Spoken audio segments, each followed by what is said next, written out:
Buenas noches.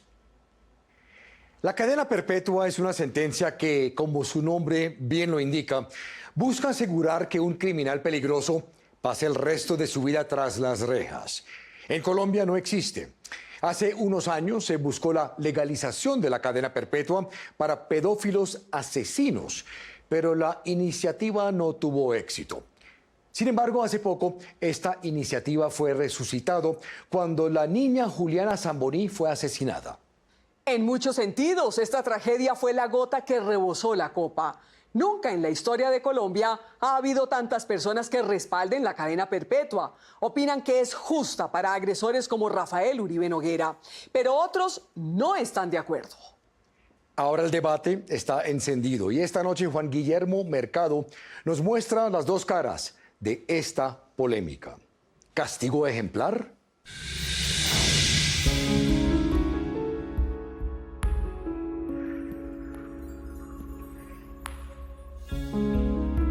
Ella era una niña muy especial. Porque ella era muy activa, muy inteligente, muy servicial. Lo triste es que mi Dios no nos la dejó gozar de ella.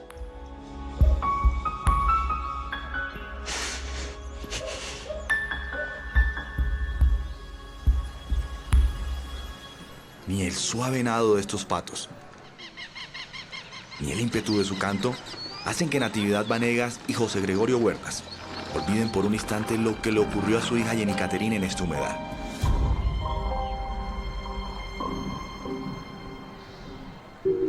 En el año 2004, cuando Jenny tenía 9 años, su mamá trabajaba vendiendo comida en un parque de recreación del occidente de Bogotá. Era un lote grande y tenían arrendado eso del paintball. Paintball es un juego donde personas se enfrentan con armas que disparan bolas de pintura. Jenny Caterine se entretenía viendo el juego. Ella entraba al campo de paintball a recoger esas pepas. El entrenador del juego era Rudy Alonso Suárez, un sargento retirado del ejército de 37 años. Era un señor todo despota que él no... Casi ni para dar la cara para saludar. ¿Tenía contacto con su hija en esa cancha? No, nunca. El 5 de diciembre de 2004, Jenny estaba viendo, como acostumbraba, los enfrentamientos. En la tarde habló con su mamá. Fue cuando ya ella vino y dijo, mami, ya voy al baño y ya vengo. Pero Jenny Caterine nunca regresó. Y ya ella no la encontramos por ningún lado. Ahí empezamos a llamarla y a llamarla. Y no la encontramos por ningún lado, nada, nadie dio razón de nada ni nada. Natividad y José Gregorio alertaron a las autoridades y pasaron una noche de angustia, esperando alguna noticia. El día siguiente un policía se comunicó con ellos. Nos dijo, pues han sucedido 3 casos igual al de ustedes anoche. Y pues hay un caso por allí, por tal lado, que toca ir hasta allá.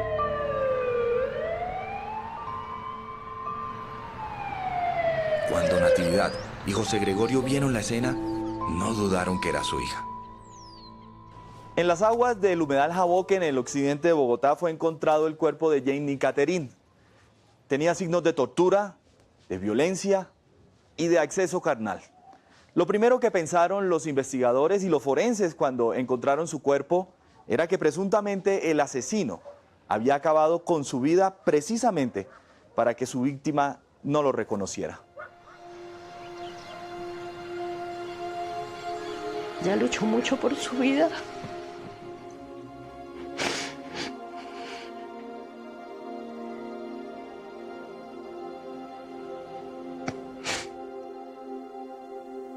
Ahí estaba un collarcito que ella tenía, todo regado, y una monedita de 20 pesos que mi señora le ha regalado.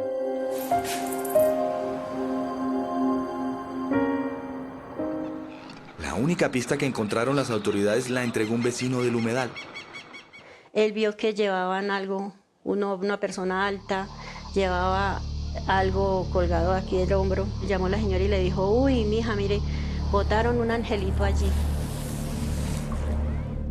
Una semana después del entierro de Jenny, José Gregorio, su papá, volvió a la cancha y encontró a Rudy Alonso Suárez, el entrenador de paintball. Y el tipo estaba lavando los overoles que usaban para el paintball. Volteó a mirar, el tipo se asustó, el tal Rudy Alonso. El extraño comportamiento de Rudy hizo que el padre de Jenny le pidiera al único testigo del crimen, el vecino del humedal, que verificara si Rudy era la misma persona que había visto esa noche cargando una niña. Lo reconoció. Sí, ese tipo es. Ese tipo es. José Gregorio avisó a la policía. Pocos días después, las autoridades encontraron a Rudy Alonso Suárez en Bogotá.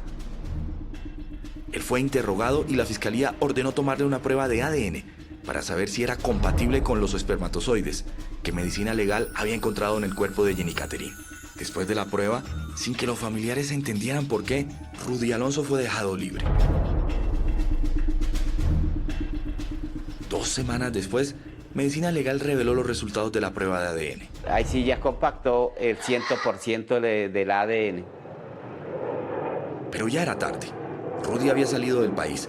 Sin embargo, después de que la Interpol notificara a varios países del mundo que Rudy Alonso Suárez era un probado asesino y violador de una niña, en un hecho sin precedentes, las autoridades incluyeron en la famosa circular roja de Interpol a un violador colombiano. la policía de Grecia lo capturó un año después en la ciudad de Atenas. De Grecia lo trasladaron para acá. En el año 2009, Rudy fue condenado a 40 años de cárcel, pero su abogado apeló esa decisión. 6 meses después, el juez que revisó la pena aseguró que la fiscalía se había equivocado en la argumentación del caso y determinó que el homicidio de Jenny Catherine no era agravado, sino simple.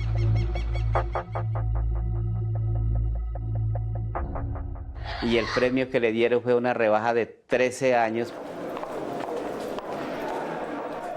Así, Rudy Alonso Suárez terminó recibiendo una condena de 27 años de cárcel. El Código Penal que lo juzgó contempla beneficios por buen comportamiento y estudio. Para los padres de Jenny Catherine, esa no es una condena que sea proporcional a la atrocidad del crimen que cometió con su hija de 9 años. Fue una premiación que le dieron, porque el castigo lo llevamos, somos nosotros. Cadena perpetua para estos individuos que no merecen vivir. Mi niña no era un animal para lo que le dieron de pena a este señor Rudy Alonso Suárez Corrales. ¿Usted hubiese preferido que a Rudy lo condenaran a cadena perpetua? Sí, señor, porque ya ellos al salir de ahí es un gran peligro para toda la sociedad. Cadena perpetua para violadores y asesinos de niños, como Rudy Alonso Suárez. En el año 2008, la entonces concejal de Bogotá, Gilma Jiménez, buscó que en el país se creara la cadena perpetua. Ella recogió 2 millones de firmas de ciudadanos que pedían un referendo para que el país dijera sí o no a esta nueva ley.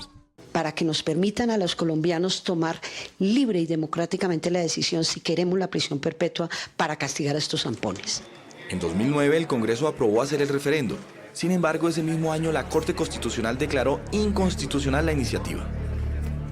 Según Jiménez, la voz del pueblo colombiano fue silenciada por la Corte. El nuevo sistema le otorga a un cuerpo profesional. En 2010, Gilma Jiménez propuso 2 proyectos de ley más en el Congreso, de cadena perpetua, pero ninguno prosperó. Ya tomar la molestia de decir que no ha cometido el delito, sino que prescribió. En ese año, Medicina Legal reportó más de 10.000 víctimas, el 90% entre 5 y 10 años que fueron abusadas sexualmente. En 2015, la cifra fue de 16.641 menores de 14 años violados, en su gran mayoría abusados por pedófilos reincidentes. El 4 de diciembre pasado, 6 años después de aquella propuesta de Gilma Jiménez, todo el país sintió como propio el secuestro, tortura, violación y homicidio de Juliana Zamboní,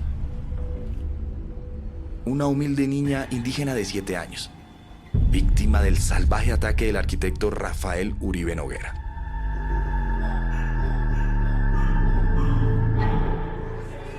Una vez más, un sector del país indignado pidió la cadena perpetua para violadores y asesinos de niños. Si cuando la doctora Gilma Jiménez, senadora, la hubieran apoyado para la cadena perpetua, no hubiera pasado el accidente tan grave que sufrió esta niña Juliana. ¿Qué le dice a las personas que creen que... Cristina Plazas, directora del ICBF, fue el primer alto funcionario del gobierno que pidió la reactivación de la propuesta de Gilma Jiménez. Lo que le hicieron a Juliana, por ejemplo, que nos ha dolido a todos los colombianos, es absolutamente cruel. Y esto lo que nosotros estamos pidiendo es que estos desgraciados tienen que estar el resto de la vida en una cárcel. En tema de prevención... Como Cristina Plazas hay un grupo de congresistas, ONGs y víctimas de abuso sexual que están de acuerdo con la cadena perpetua a violadores y asesinos de niños. Ellos consideran que el castigo para los pedófilos y psicópatas debe ser proporcional a la severidad de su delito y tienen más razones para respaldar su solicitud. Pero ubicados en otro bando totalmente distinto, hay un grupo de funcionarios del gobierno, de la justicia y congresistas que piensan que los asesinos de Juliana Zamboní y Katherine Huertas no deben recibir cadena perpetua. Carlos Medina, viceministro de Justicia, es uno de ellos. En otro tipo de países donde han pretendido castigar con penas durísimas la comisión de ciertos tipos de delitos, y usted ve, y aún así hay delito. El candente debate apenas inicia y está para alquilar balcón. Ante una coyuntura, solamente reaccionar con aumento de penas. Eso es populismo punitivo. A nosotros no nos pueden acusar de populismo punitivo, como lo llaman, porque llevamos 2 años trabajando en esta iniciativa.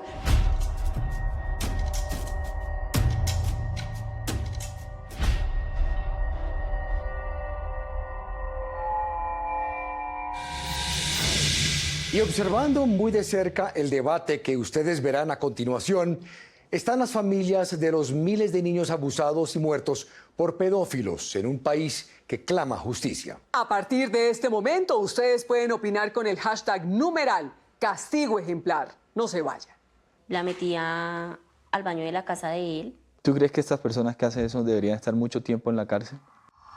Sí, hasta que se mueran.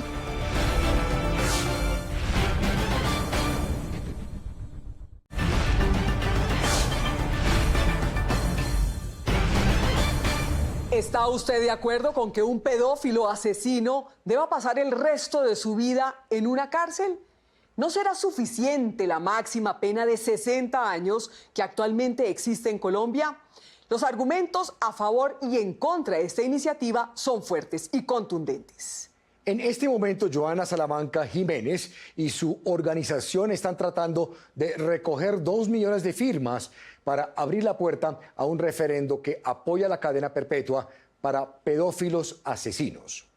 Pues Manuel, para entender los argumentos de lado y lado, los invitamos a continuar viendo la investigación de Juan Guillermo Mercado.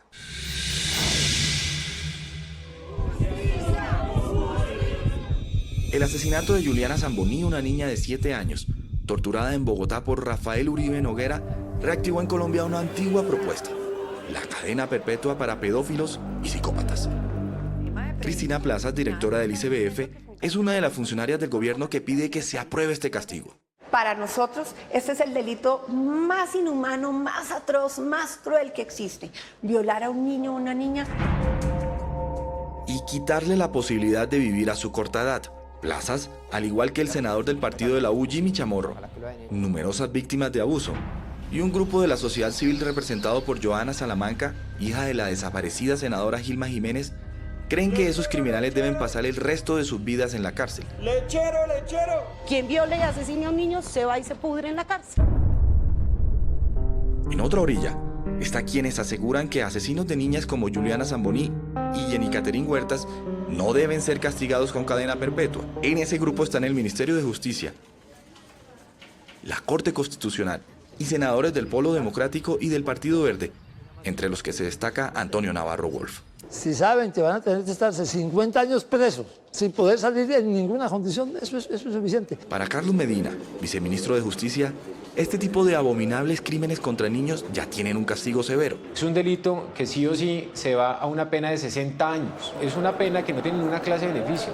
No hay ninguna clase de aplicación de subrogado porque la ley ha sido muy dura en este tipo de casos en Colombia.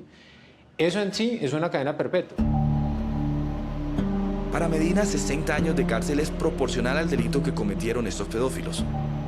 Pero esa no es la única razón de Cristina Plazas para que en Colombia se aplique la cadena perpetua. Nuestro argumento es que efectivamente sí es disuasivo la cadena perpetua. Y claramente todas las personas pensarán 2 veces antes de cometer este delito cuando sepan que tienen que pasar el resto de la vida en una cárcel. Plazas explica que si criminales como Rudy Alonso Suárez o Rafael Uribe Noguera y cientos de pedófilos más hubieran sabido que iban a pasar el resto de sus vidas en la cárcel, se hubieran abstenido de violar y asesinar a una niña. Pero para el viceministro Carlos Medina, no existen evidencias de que penas altas disuaden a pedófilos. Por el contrario, según Medina, una reciente investigación de ese ministerio concluyó lo contrario. El Consejo Superior de Política Criminal del Ministerio han sido enfáticos en advertir que el incremento de penas o penas muy duras no necesariamente implican un desestímulo para la comisión de delitos. Joaquín Bosch es presidente de la Asociación de Jueces para la Democracia de España, país que incorporó la cadena perpetua en el año 2015 por la alta cifra de abusos sexuales que se da año tras año en ese país. La cadena perpetua que hay en España para pedófilos ha logrado disuadir a estos criminales para que no cometan esos delitos. Es bastante discutible que la actuación penal sea un elemento disuasorio para que no se cometan estos delitos. En nuestro país todavía no tenemos datos porque no se han producido todavía condenas. En Perú hace 25 años se denunciaban cerca de 30 abusos sexuales por día. Por eso en 1990 tomaron la decisión de castigar con cadena perpetua a violadores y asesinos de niños. Pero no sirvió para nada. Así lo explica el respetado exmagistrado y penalista peruano Vladimir Padilla. ¿Qué efecto ha tenido en los criminales, en los violadores, esta medida de cadena perpetua que ustedes empezaron a aplicar en Perú? Ninguna. En el Perú, como se ha visto, la cadena perpetua no ha tenido ningún efecto disuasivo para estas personas. Según Padilla, en Perú crearon la cadena perpetua pero condenan a muy pocos violadores.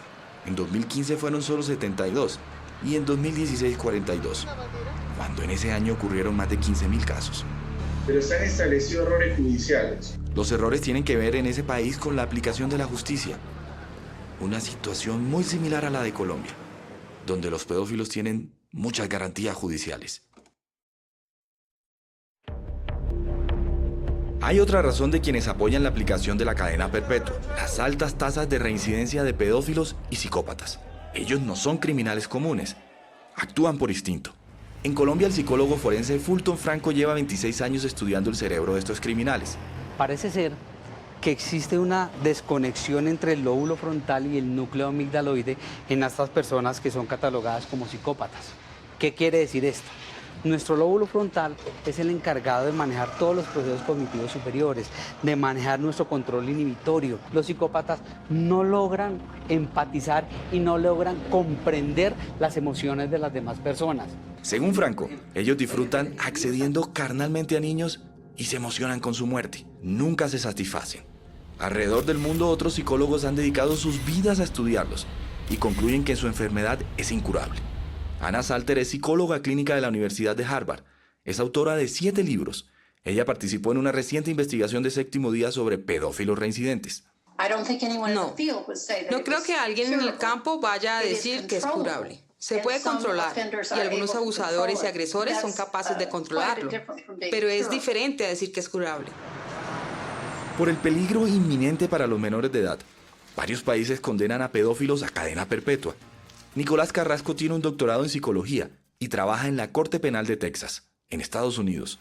Sus investigaciones sobre abuso sexual en menores han sido tomadas por la justicia de ese estado para aplicar la cadena perpetua, que allí existe desde hace 30 años. ¿Por qué en Texas aplican la cadena perpetua para violadores y asesinos de niños? Hemos encontrado que en la población de agresores sexuales hay algunos de ellos que consideramos muy peligrosos y pensamos que el porcentaje o la probabilidad de que van a reincidir es muy alta. Entonces, en esos casos podemos tenerlos en prisión por vida. ¿Y en qué tipo de casos o para qué tipo de criminales aplican la cadena perpetua? Cuando son cuando menos 2 casos previos en los cuales ya se ha comprobado que esa persona ha cometido una agresión sexual. En Colombia, quienes buscan aplicar la cadena perpetua aseguran que si el pedófilo está toda la vida en una cárcel, no es posible que reincida. Son psicópatas y por esa razón necesitamos que estén el resto de la vida en la cárcel para que no pongan en riesgo la vida e integridad de nuestros niños. Sin embargo, para el viceministro Carlos Medina, en vez de tenerlos toda una vida en la cárcel, es necesario resocializarlos.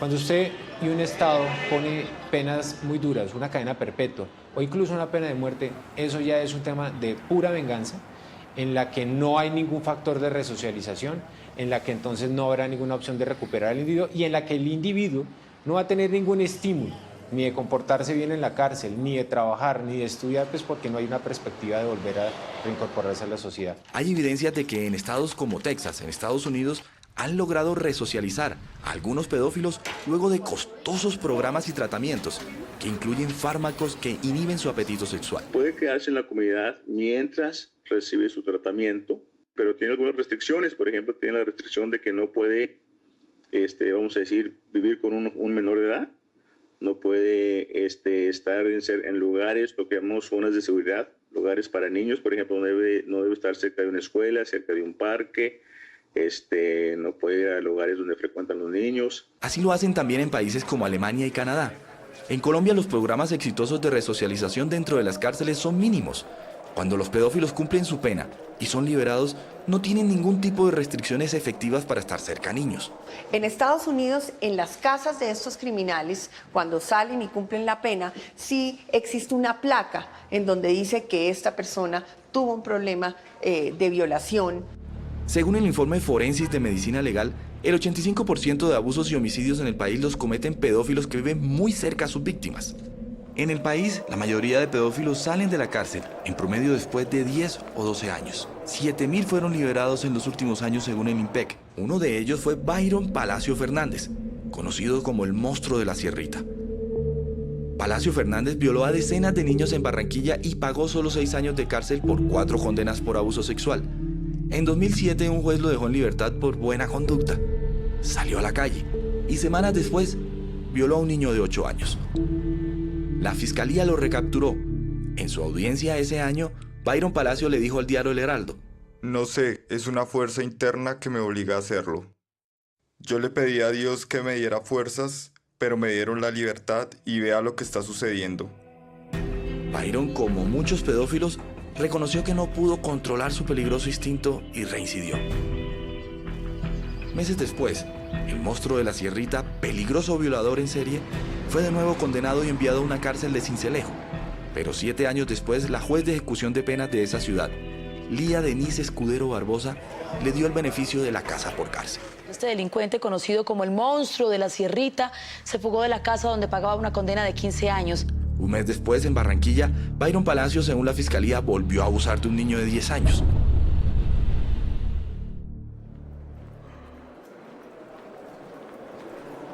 Independientemente de si el castigo es de 60 años de cárcel o cadena perpetua, en el país hay un consenso de que hay serias fallas en la aplicación de las leyes que contemplan castigos para pedófilos. Ningún asesino, violador, secuestrador de niños en Colombia paga 60 años en la cárcel. Eso es una gran mentira en Colombia. El problema no son las capturas. Según la policía, la mayoría de órdenes contra esos criminales se hacen efectivas. El problema, según Cristina Plazas, empieza cuando la justicia empieza a andar sus ruedas. Que hay vencimiento de términos, cuando hay casa por cárcel para los violadores. La fiscalía en muchos casos no tiene la infraestructura para recoger las pruebas necesarias para condenarlos. Paralelamente, varios abogados con astucia utilizan el amplio margen de garantías que le da el sistema penal acusatorio.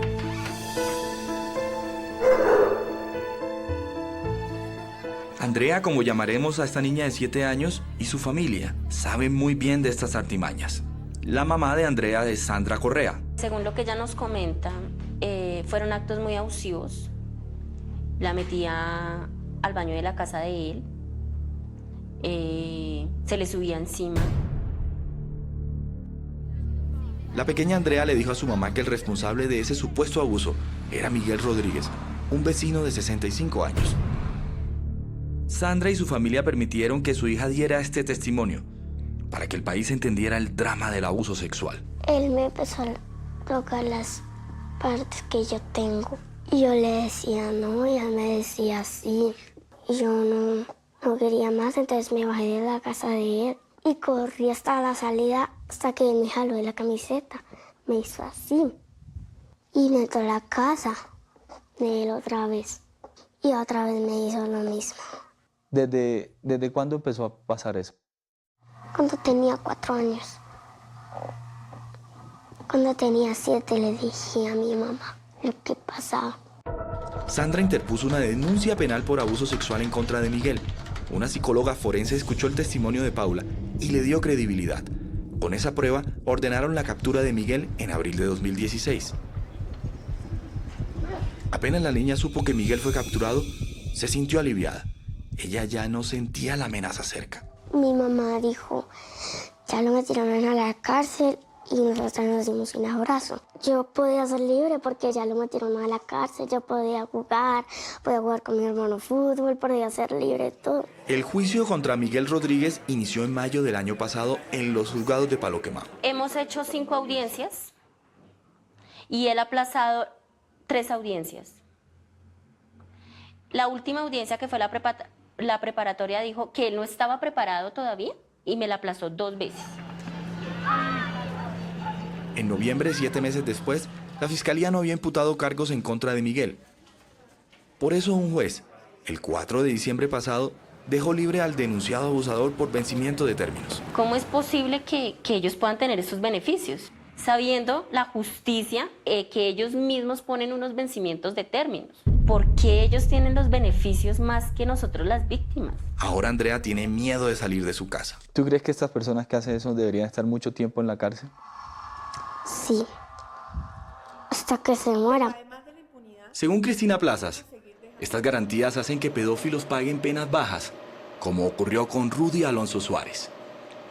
Se arrodilla uno ante la ley y la justicia para que se haga justicia de verdad por todo esto. Y no vale. Las víctimas no entienden por qué existen estas garantías.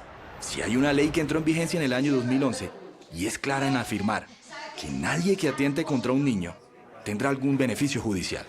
En Colombia se abrió una puerta muy peligrosa por parte de la Corte Constitucional y la Corte Suprema, en donde en muchos casos se están poniendo por encima los derechos de los violadores sobre los derechos de los niños. Pese a que existe una ley que eliminó cualquier tipo de beneficio judicial para un pedófilo, la Corte Constitucional, ha ratificado en varias sentencias el derecho que ellos tienen a reducir penas. Ese espíritu garantista de la Corte ha sido interpretado por jueces, quienes les han dado la libertad. Por eso en plazas como estas, llenas de niños, llegan esos criminales, sin una resocialización adecuada, como lo demuestran las investigaciones que citamos en esta investigación, y con el instinto de reincidir. Así ellos se convierten en un verdadero peligro real para los menores de edad de Colombia. La Corte ha ratificado que la ley le permite a pedófilos gozar de beneficios como libertad condicional, porque el Código Penitenciario contempla esas garantías. Ese no es el único derecho de un pedófilo que está por encima de otros. José Ortega, padre de Eileen Ortega, de 5 años, le arrendó un apartamento en Cúcuta a José Alberto Palacio Vélez, sin saber que era un violador en serie que en el año 2002 asesinó a un niño. Yo no sabía nada, sino no le doy la entrada a persona. Después de pagar 8 años de cárcel, José Alberto se convirtió en el inquilino de esta casa. Allí violó y asesinó a Eileen.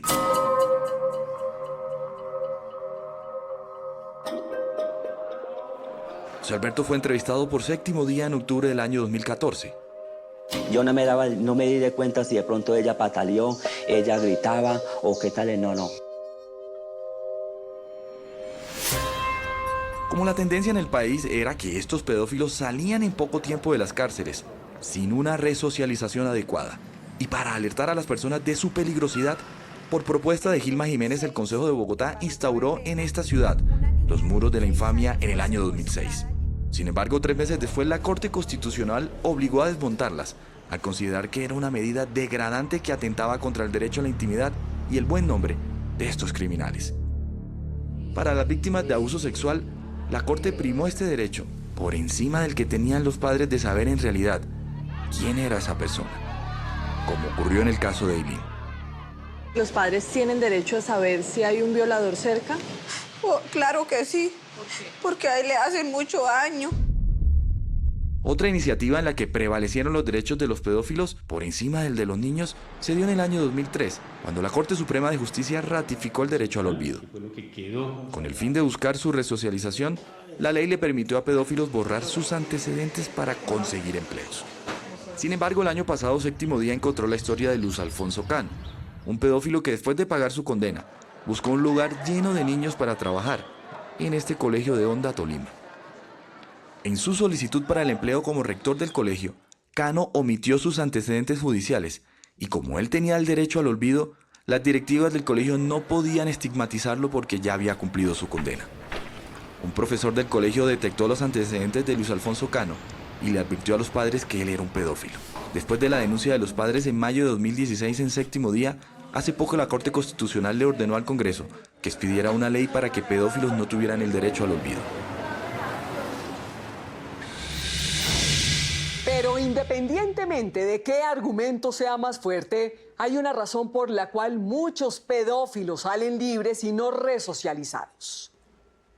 No se vayan. ¿No cree, viceministro, que estas fallas en la aplicación de la justicia y la reincidencia y peligrosidad de los pedófilos son razones válidas para pensar tener cadena perpetua en el país?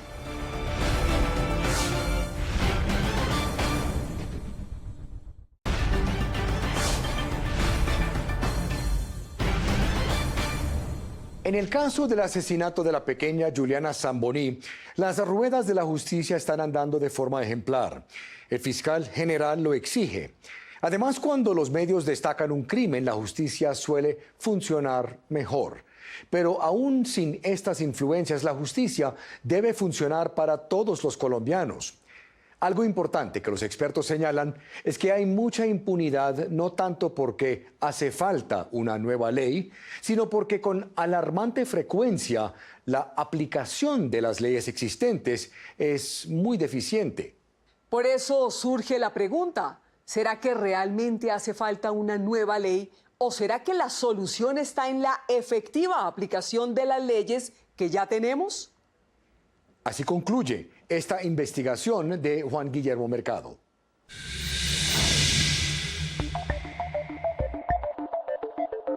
Según la rama judicial, solo 3 de cada 100 denuncias contra un pedófilo en el país terminan en una condena. El alto nivel de impunidad se da en su mayoría por las fallas en la justicia. Esta es una de las principales razones de quienes quieren aplicar la cadena perpetua contra pedófilos en el país. Que dejen de hablar de penas de 60 años porque no es cierto. En el país no se están aplicando esas penas. En Colombia hay toda clase de garantías para que un pedófilo pueda rebajar su condena y lograr la libertad en poco tiempo. Para el viceministro Carlos Medina, las fallas en la aplicación de la justicia no se pueden esconder. En eso nosotros quisiéramos tener más énfasis y hacer más fuerza y ayudar más al Estado para que pueda aplicar una justicia rápida. Casos como el de Byron Palacio, el monstruo de la Sierrita, que en Barranquilla se fugó de la casa por cárcel, que le otorgó una juez para violar a un niño, demuestran esas fallas en la aplicación de la justicia. En un principio ese caso no tuvo mucha relevancia en medios. La familia del niño violado se pregunta si por eso no hubo justicia. Sin embargo, en casos que sí han recibido mucho cubrimiento mediático. Noticias Caracol, de hecho, ya se comunicó con este abogado, con Francisco Uribe. Como el de Rafael Uribe Noguera, la reacción fue diferente. Los 60 años en el país son un sofisma. Se lo darán a los 4 casos que salen en los medios de comunicación, que son muy sentidos por el pueblo colombiano, pero todos los días se nos presentan casos de violaciones de niños en donde vemos que la impunidad es total. El rostro de uno de esos casos invisibles para el país es el de esta familia que llegó a Bogotá desde San Benito, un pequeño pueblo del departamento de Sucre que no cuenta con una oficina de la Fiscalía. Allí en enero de 2016 fue abusada esta niña de 10 años, a quien llamaremos Paula. Su familia también autorizó para que la niña contara su drama. Me vio y me tocó las partes, yo no grité porque estaba asustada. En ese momento yo creo que mi bebé venía por la esquina. Entonces, él enseguida entró y me ofreció plata. En ese instante, Yo le dije que no. La mamá de Paula se llama Everlidis Romero. Ella asegura que su vecino Jairo Calderón, de 50 años, fue quien violó a su hija. Él se lo cogieron y a las 2 horas lo soltaron. Hasta el momento no he sabido más nunca de él porque él se voló. Él anda desaparecido, huyendo. La vida de Paula nunca volvió a ser igual. A mí él me arruinó mi felicidad. Yo antes era alegre y salía a jugar. Ahora me vine para Bogotá y no he hecho nada de eso. Quienes buscan que la cadena perpetua se aplique para violadores ven como inédito el actor de la justicia en el caso de Rafael Uribe Noguera. Para casos como el de Andrea, es muy poco probable que la justicia llegue. Y coincido con la directora, este caso de imputación rápida de cargos y la pena que se está pidiendo para este señor, sin duda no es la regla general. ¿No cree, viceministro, que estas fallas en la aplicación de la justicia y la reincidencia y peligrosidad de los pedófilos son razones válidas para pensar tener cadena perpetua en el país? Si aquí llegamos a la convicción con evidencia científica de que es necesario que sí sea, yo creo que el Estado debería y la sociedad optar por ese tipo de solución. Por primera vez el Ministerio de Justicia reconoce que las fallas en la justicia y la alta peligrosidad de pedófilos reincidentes son dos razones válidas para debatir si la cadena perpetua se debe aplicar a este tipo de criminales. Sin embargo, la Corte Constitucional ha ratificado que estos criminales tienen derecho a reducir sus penas, como el resto de personas y delincuentes capturados. Solicitamos una entrevista con los magistrados de la Corte, pero ellos no quisieron debatir sus argumentos en este programa. Pero mientras el país espera decisiones y actuaciones rápidas en la justicia, los ojos de los colombianos están puestos en la juez Liliana Bernal, que en menos de 2 meses deberá condenar a Rafael Uribe Noguera, quien aceptó los cargos que le imputó la Fiscalía por el crimen de Juliana Zamboní. El verdugo de Jenny Catherine Huertas, Rudy Alonso Suárez, podría salir a la cárcel en menos de 10 años. Él conoce los beneficios que la Corte y el sistema penal antiguo que lo juzgó le otorgan. Por eso está trabajando y estudiando en la cárcel de Valledupar para reducir su pena.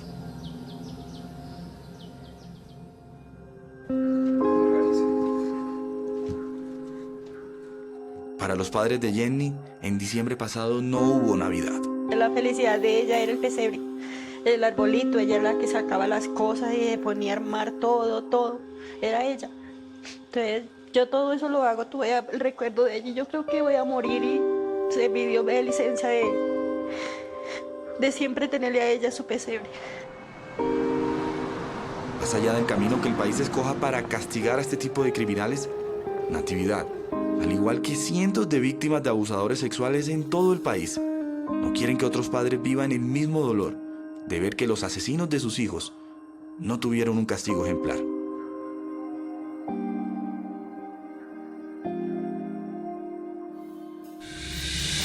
Ya sea cadena perpetua o la máxima de 60 años para un pedófilo culpable, lo que todos los entrevistados piden es que el condenado no tenga tantos beneficios que le permiten salir antes de una larga sentencia. No será fácil. En Colombia, jueces e incluso magistrados de altas cortes defienden el nutrido paquete de garantías y beneficios para criminales. Una iniciativa que busca la cadena perpetua será recibida con resistencia. Además, esta semana el presidente Juan Manuel Santos manifestó que no es muy amigo de cadenas perpetuas. Dijo que ni apoyaría ni se opondría a un referendo. Por otro lado, no hay ninguna iniciativa efectiva que busca fortalecer los programas de resocialización de los pedófilos para disminuir las tasas de reincidencia. Así las cosas, no se vislumbra nada nuevo que pueda disuadir a un pedófilo a perpetrar su delito. Por eso, este último consejo: cuiden bien a sus hijos, edúquelos en casa y pidan a sus colegios educarlos allí también. Y ahora un adelanto de lo que les tendremos preparado para el próximo domingo en Séptimo Día. Hace casi 4 años el país conoció la noticia detrás de la muerte de José Darío Restrepo, un agente del CTI. Apareció ahorcado en el puente de la calle 26 con carrera 13 en Bogotá en un aparente caso de suicidio. versión que no ha sido aceptada por su familia. Vuelvo y lo repito como lo he estado diciendo hace 4 años ya. Mi hijo no se mató. Su muerte se dio en extrañas circunstancias en las que terminaron involucrados 6 policías. Me gustaría de alguna forma poderles demostrar que están totalmente equivocados. Séptimo Día investigó. Habló con los protagonistas que con firmeza defienden 2 versiones contrarias. Descartaría el ahorcamiento o suicida. Podría haber un estrangulamiento. ¿Usted tuvo algo que ver con la muerte de José Darío Restrepo? No, para nada. Es absurdo pensar que eso fue un homicidio, porque hay testigos presenciales. La fiscalía y jueces tienen la última palabra. ¿Qué responderán? ¿Fue suicidio o fue homicidio? Soy Andrea Santa y los espero el próximo domingo con todos los detalles detrás de la historia del agente del CTI que apareció misteriosamente colgado en un puente aquí en el centro de la capital. Si tiene una historia que contar o una denuncia que hacer, escríbanos en la dirección que aparece en pantalla. También me pueden escribir a través de mi cuenta de Twitter, cuya dirección también aparece en la pantalla. Si quieren revivir el capítulo completo, lo pueden hacer a través de www.septimodia.com. Y no se vayan, a continuación, Voz Populi TV. Nos vemos el próximo domingo en Séptimo Día.